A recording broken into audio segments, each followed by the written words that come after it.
Tensions rising along the Turkish-Syrian border this week following a mortar attack on a Turkish village in which 5 Turkish nationals were killed. Turkish forces now responding with a counter-attack which has further raised tensions along the border. The Turkish parliament also this week approving a move to allow its armed forces to conduct cross-border operations on Syrian soil at will after this mortar attack, even as Russia has urged Syria to apologize for this attack. And joining us now for more perspective on what really is going on is Dr. Wael Awad, senior journalist and West Asia expert.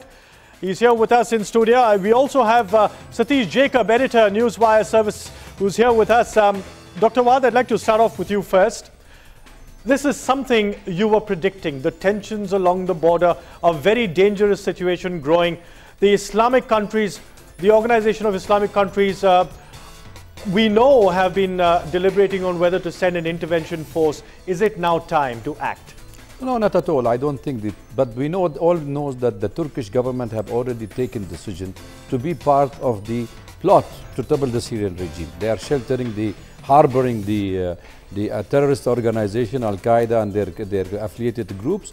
They are training them in Turkey and they're smuggling them into Syria, and they're allowing certain activity of smuggling of arms into Syrian territories. So therefore, the Turkish government have already made its own decision that they are no more talking with the president. So what you're saying is you're only expecting this flashpoint situation to now worsen?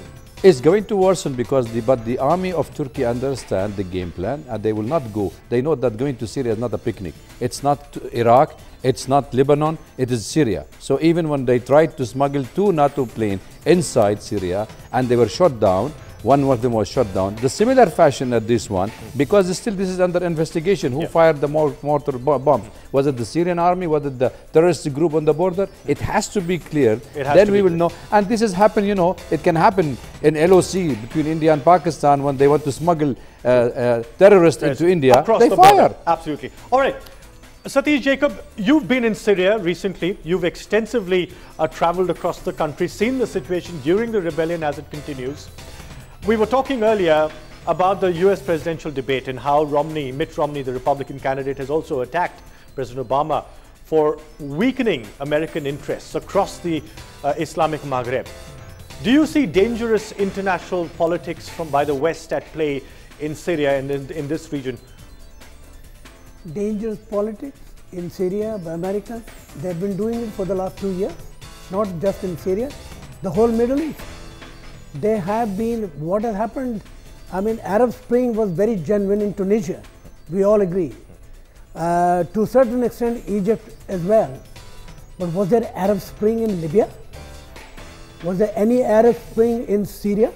And we all know what happened in Libya with the US Of course, and nobody made a noise that it was so blatantly one-sided.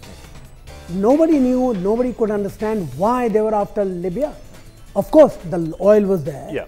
But when you talk about Syria and the dangerous intervention, from the very beginning, the financiers of this rebellion, so-called uprising, they call it uprising. There were no uprising there. But the financiers of this uprising are Qatar and Saudi Arabia.